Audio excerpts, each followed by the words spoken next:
Why is it that the exact thing you were born to do is the one thing you are most terrified to start? It's 11:30 p.m. The house is quiet. You promised yourself that today was the day you'd write the first chapter, launch the website, or hit the gym. But now the day is gone. The cursor is still blinking on a blank page, and you feel that heavy, sticky mixture of exhaustion and guilt sinking in your gut. You might be telling yourself that you're lazy. You might think you lack discipline. But what if I told you that you aren't broken and you aren't alone? What if there is an objective, invisible, and highly destructive force actively working to stop you? Welcome to this special summary episode. Today, we are breaking down the field manual for winning your inner creative battles, The War of Art by Steven Pressfield. To understand why this book has become a Bible for everyone from writers to entrepreneurs, you first have to understand that Steven Pressfield isn't a guru writing from an ivory tower. He is a veteran of the trenches.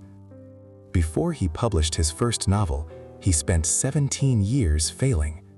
He worked as a bartender, a tractor-trailer driver, and even a migrant fruit picker, living out of his van and blowing up his marriage because he couldn't face the blank page. He realized after nearly 3 decades that his problem wasn't a lack of talent. It was an enemy. He gave that enemy a name: resistance. Pressfield defines resistance as a universal force of nature, much like gravity. It is invisible, it is impersonal, and its sole purpose is to stop you from moving from a lower level of existence to a higher one. It doesn't care about you, it just wants to kill your genius. Resistance is cunning. It rarely shows up as a monster. Instead, it wears masks. It disguises itself as rationalization, that sensible voice in your head telling you that you deserve a break, or that you need to do more research before you start. It manifests as procrastination, endless doom scrolling, or even self-sabotage and drama in your personal life. But here is the most powerful insight from the first half of the book. You can use resistance as a compass.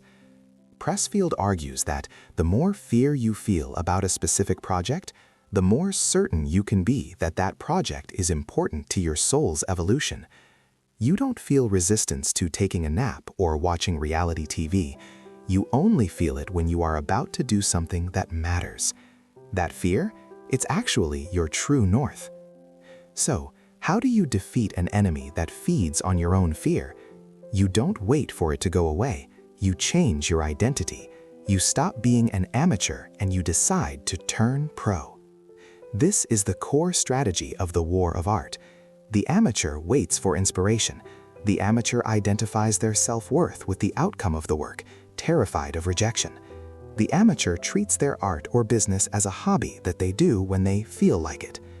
The professional, however, acts like a blue-collar worker. Pressfield uses the analogy of a plumber. A plumber doesn't wake up and say, "I'm not feeling the pipe-fitting muse today." The plumber just grabs his toolbox and goes to work. He doesn't take it personally if a pipe is clogged. He just fixes it. Turning pro means showing up every single day, regardless of how you feel. It means creating a separation between you and the work. You focus on the labor, not the fruit of the labor. You commit to the boredom and the grit of the daily practice. And this is where the magic happens. Pressfield touches on something spiritual here.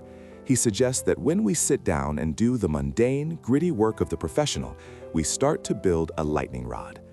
There is a famous quote, often attributed to Picasso, that sums up this philosophy. Inspiration exists, but it has to find you working. When you claim your territory, when you sit in that chair at 9 a.m. sharp every day and refuse to budge, you invite the muse in. You cannot command the lightning of inspiration to strike, but by acting like a professional, you ensure that when it does strike, you are standing there ready to catch it. So, as we wrap up, remember this hard truth. The war never ends. You don't beat resistance once and ride off into the sunset. It is a daily battle. It wakes up when you do. Even the greats, like Henry Fonda, who threw up before every performance, even at age 75, have to fight it every day. But now, you have the battle plan.